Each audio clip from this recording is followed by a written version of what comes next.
تخيل معايا ان اب وام مسافرين بيجي لهم اتصال من ابنهم بيبلغهم فيه ان اخته عملت حادثه واتنقلت للعنايه المركزه. طبعا جهزوا شنطهم ورجعوا على بيتهم فورا، لكن اول ما وصلوا البيت لقوا الشرطه موجوده قدام باب البيت وبيمنعوهم من الدخول، والسبب ان بيتهم اتحول لمسرح جريمه. والسؤال المهم، يا ترى ايه اصل الحكايه؟ لكن قبل ما نبدأ حضر مشروبك وحط السماعات، ولو جاهز يلا نبدأ قصة النهاردة.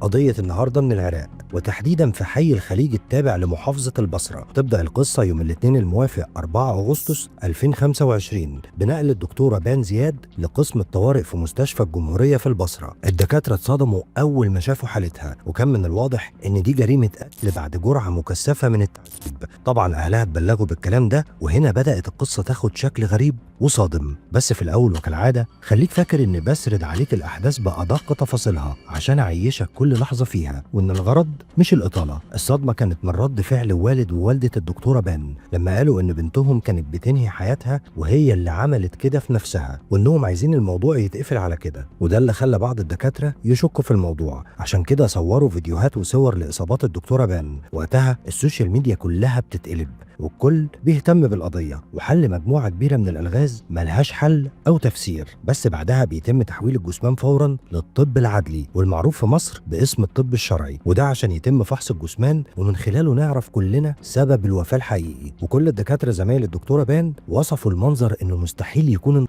وللأسف في صورة منتشرة بس صعب أعرضها عليكم لأنها فعلا هتحسسك إننا في غابة. بس خليني أوصف لك شوية تفاصيل عن وصف حالة الجثمان. أولا، جرح بطول الإيد، ومش هتقدر تتخيل مهما وصفت لك إن طول الجرح ده هو 9 سنتي وعمقه 6 سنتي. جرح بطول الإيد بيبدأ من المعصم لحد منطقة الكوع، وكأن اللي عمل كده جزار بيشفي أضحية، لدرجة إن عظم إيديها كان ظاهر حرفيا وكأنها فعلا متشفية. ده غير الجروح والكدمات اللي على باقي الجسد وبعض الجروح القطعية وجرح في منطقة حساسة. ده غير ان في اثار لخنق على رقبتها عن طريق حبل، وكل ده خلى الموضوع بالنسبة لاي حد يسمعه غريب. وكان الدافع اللي خلى زملاء الدكتورة بان ما يقتنعوش بموضوع الانتحار، خصوصا ان الجرح اللي قلت لكم عليه بطول 6 سنتي معمول بنفس الطول والعمق في الايد التانية. مش عايزك تستغرب من التفاصيل لان كل تفصيلة جاية في القضية هتخليك تتصدم.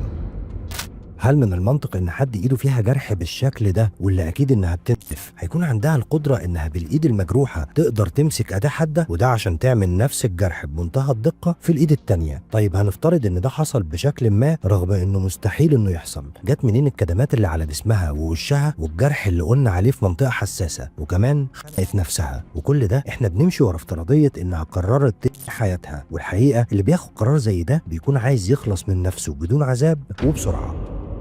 اللي زود غرابة الموضوع أكتر إن الشرطة صرحت إنهم راحوا البيت علشان يجمعوا الأدلة، لكن لقوا مسرح الجريمة تم التلاعب فيه، أماكن متنظفة وحاجات مختفية ومش موجودة، واللي منها الحبل اللي اتقال إنها خلقت نفسها بيه. ولما الشرطة بتسأل عيلتها كل كلامهم مبهم ومش مفهوم، بمعنى أصح مفيهوش أي منطق، وكل اللي بيتقال منهم وكأنه سكريبت محفوظ، إنها قبل وفاتها كانت نفسيتها مش كويسة وإن الله يرحمها واللي حصل حصل وخلاص. بس مع كل تفصيلة بتظهر بتأكد إن القضية دي مش زي ما أهل الدكتورة بيقولوا، وإن في لغز محدش قادر يوصل له، وده اللي خلق مجموعة من التهم لأكتر من طرف. ورغم إن كل التهم دي مجرد تكهنات، إلا إن كل واحد فيهم منطقي وليه دوافعه. بس قبل ما نوصل للنقطة دي خليني أقول لك على حاجة كمان غريبة الشرطة لاحظتها، إن الحمام اللي توفت فيه الدكتورة بان كان مكتوب على بابه بالأحمر اللي سال من جسمها جملة أريد الله. وهنا بيجي أغرب تفسير من أهل الدكتورة بان، إنها كتبت كده لأنها عايزة تقابل ربنا وتنهي.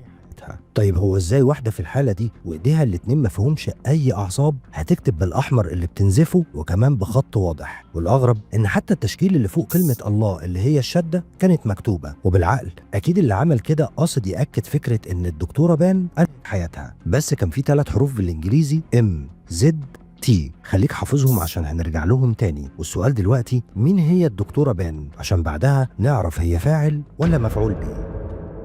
دكتورة بان زياد طارق دكتورة عراقية من محافظة البصرة، سنها 34 سنة، والوالد زياد طارق موظف في التربية والتعليم، والوالدة جنان غازي مدرسة أحياء، وأخ أصغر اسمه محمد. ومفيش أي معلومات عن الأسرة أكتر من كده. الدكتورة بان درست في كلية الطب في جامعة البصرة، واشتغلت في مجال الصحة النفسية في مستشفى البصرة، وبعد فترة شغل واجتهاد قدرت إن هي تفتح عيادتها الخاصة. ومع الوقت بدأ اسمها يتردد، واستغلت النجاح ده بشكل كويس، وبدأت تقدم محتوى على مواقع التواصل الاجتماعي عبارة عن فيديوهات فيها نصايح للصحة النفسية، وبدأت تنجح أكتر وتلاقي قبول من ناس أكتر، وده خلاها تتعرف وتكون ضيفة لبرامج إذاعية. دي كانت مجرد نبذة مختصرة عن الدكتورة بان. وعارف إن اللي بيشوفني دلوقتي أكيد بيقول لنفسه استحالة مع النجاح ده كله تنهي حياتها. ركز بقى في اللي جاي، لأن ترتيب الأحداث مع التفاصيل اللي محدش كتير ذكرها هتكون لك الصورة الكاملة. نرجع لأصدقاء الدكتورة بان اللي ما سكتوش وبدأوا ينزلوا بوستات على السوشيال ميديا، وكان ملخصها إن الموضوع مش مقنع، وإن لازم يتفتح تحقيق جنائي في القضية لمعرفة الحقيقة. وده اللي شجع ناس تانية يكتبوا ويشيروا عن القضية. وفي نفس التوقيت بدأ يتعمل لقاءات تلفزيونية مع والد ووالدة الدكتورة بان. لقاء منهم كان مع والدتها اللي قالت فيه إن الدكتورة بان كانت مضغوطة جدا قبل وفاتها. ضغوطات عمل ماما،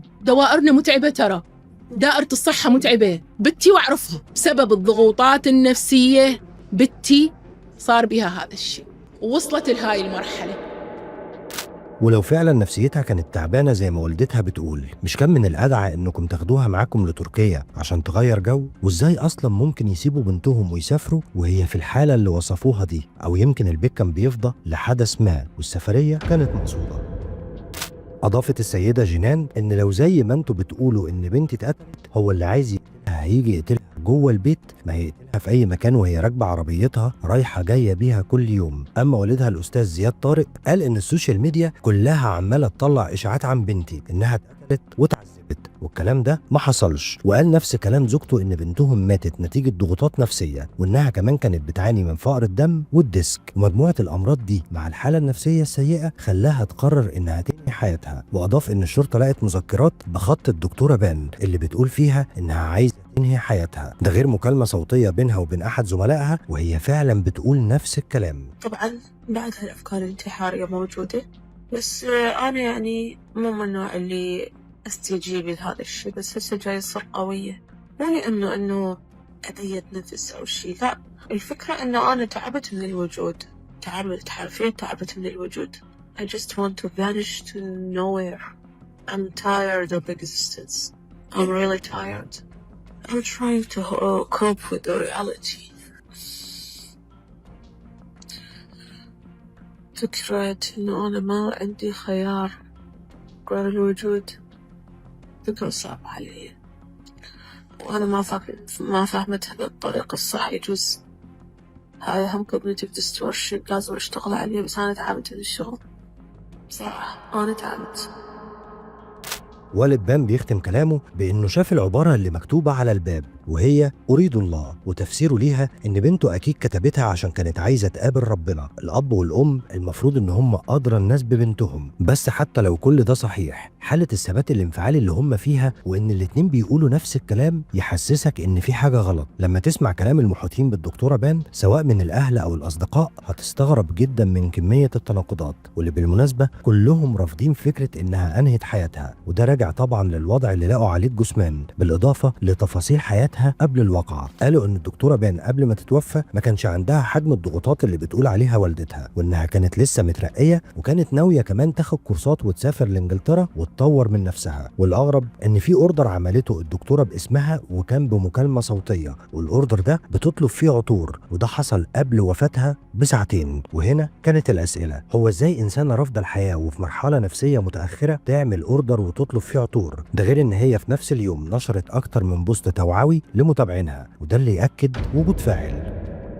هنعتبر إن كل اللي فات ده فيه أدلة إثبات وأدلة نفي، رغم إن المؤكد استحالة الدكتورة بان تكون عملت في نفسها كده، لأن في ناس قريبين من العيلة اتهموا محمد أخوها إن هو الفاعل، وده مش مجرد كلام مرسل أو اتهام، ده استنادا على حسب كلامهم طبعا إن محمد كان بيتعاطى المخدرات الخطوط المخلقة، بس ده مش دليل ان هو الفاعل، والحقيقة انها نظرية وارد حدوثها. وقالوا ان محمد طلب من اخته في اليوم ده بالتحديد تصرف له المواد اللي بيتعاطاها، وهي طبعا رفضت، وده كان الدافع انه يعمل فيها كده. البعض ما اقتنعش بالكلام ده، فمنهم اللي دخلوا على حساب محمد على انستجرام، وهنا نبدأ نشوف حاجات فعلا تدعو للشك، ومنها هايلايت اسمه الإخوة الأعداء، ودي رواية يونانية كان فيها جملة شهيرة: لا أريد ذهبا، لا أريد سلطة، أريد الله. وطبعا حضراتكم فاكرين الجملة دي كويس. ده غير المنشورات الغريبة والرسومات اللي بيرسمها، ورسمة منهم لشخصية فريدي واللي هنرجع لها بعدين. والكومنت ده لوحده يخليك تشك في كل حاجة. وعشان تحول الشك ده ليقين هندخل على حسابه على تيك توك،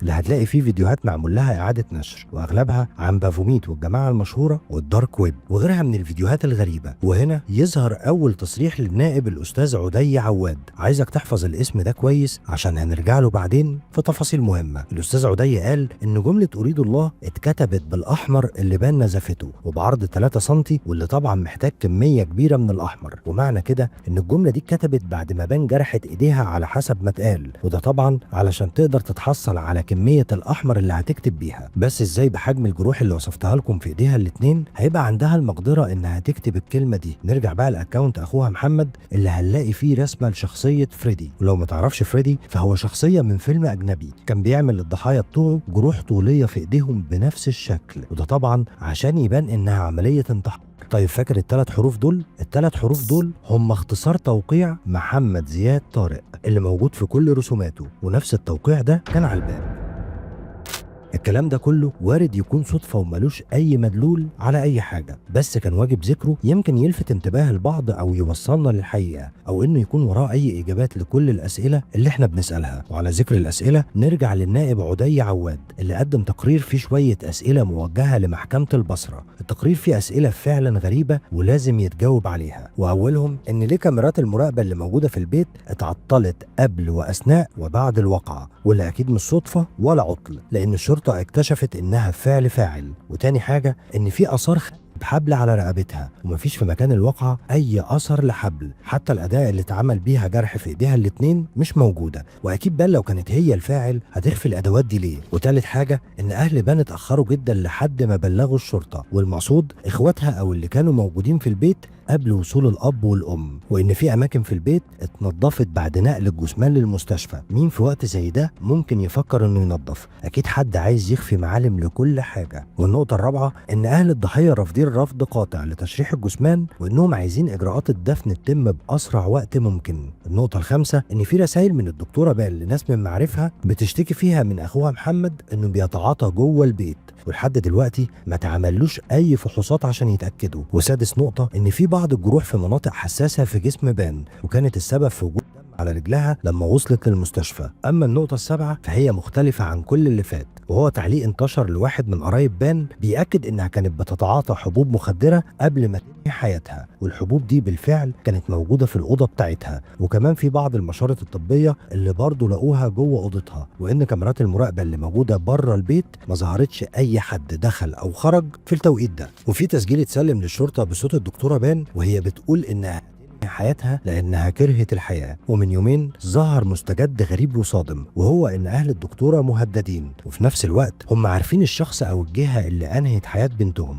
لكن مش قادرين يجيبوا سيرته لانه مسؤول كبير في البلد. وده يخليك في حيره لحد دلوقتي ولسه بتسال نفسك مين الجاني. النقطة دي تحديدا اتكلمت عنها الأستاذة رحاب العبودي، وهي عضوة برلمانية سابقة. اتكلمت عن واحد اسمه درغام عبد السلام التميمي. درغام التميمي ده متهم في قضية الدكتورة سارة، ويبقى في نفس الوقت نسيب محافظ البصرة أسعد العيداني، وعلاقة النسب دي مخلياه ليه معاملة خاصة في البلد. لكن على عكس المتوقع المحاكمة تمت وتحاكم درغام ويتحكم عليه وقتها بالقصاص، رغم ان النوعية دي من الأحكام موقوف تنفيذها في العراق من سنة 1992. وده يخلي علاقاته وبالتحديد نسايبه يحاولوا يشوفوا أي طريقة تخفف الحكم عنه، زي انهم مثلا يطلعوه مريض نفسي. ولما تم تحويله للطب النفسي لإجراء الفحص وكتابة التقرير كانت اللجنة المختارة لتوقيع الكشف تحت إشراف الدكتورة بان. الأستاذة رحاب ظهرت على قناة تلفزيونية وأكدت المعلومات دي وحطت احتمالين للي حصل. أول احتمال إن الدكتورة بان كتبت التقرير اللي بتثبت فيه سلامة الحالة النفسية والعقلية لدرغام، وده طبعا ضد رغبتهم، وده كان السبب إنها تعرضت لضغوط عشان تغير التقرير وتطلعه مريض نفسي، لكنها رفضت تخالف ضميرها وكتبت التقرير اللي المفروض هيأكد الحكم على درغام بشكل نهائي. والاحتمال الثاني إن الناس دول فعلا هم حياتها وكانوا مخططين ان الموضوع يبان كأنها هي اللي عملت كده في نفسها عشان يبان انها مضطربة نفسية، فيقدروا يشككوا في صحة التقارير بتاعتها، وطبعا ساعتها هيعيدوا التقرير مرة تانية، بس اكيد هيلاقوا اللي هيوافق. والاستاذة رحاب قالت ده صراحة، وقالت انها كتبت على حساباتها الشخصية ان هي شاكة ان في علاقة بين درغام ووفاة الدكتورة بان، وبعدها جالها تهديد صريح من شخص رفضت تقول اسمه بيحذرها انها تجيب سيرة درغام تاني. وبكده نتوقع ان ممكن يكون اهل بان مجبرين على اقوالهم دي، وده السبب انهم عايزين يقفلوا الموضوع وبشكل نهائي. وفي وسط كل الروايات اللي احنا قلناها والتكهنات دي، الا ان في حقيقه واحده هي الثابته، ان الدكتوره بان الله يرحمها، وكان نفسي اقول ربنا يصبر اهلها، بس هقول ربنا يصبر كل اللي بيحبوها. يا ريت ندعي لها بالرحمه في الكومنتات، واكتبوا لنا في الكومنتات عايزين نتكلم عن ايه الفتره الجايه. لايك وشير وكومنت يدعمنا لو عجبك المحتوى. ولحد هنا ينتهي دوري عند السرد وبس، اما الحكم في الاول وفي الاخر فهيكون ليك. دمتم في امان. سلام.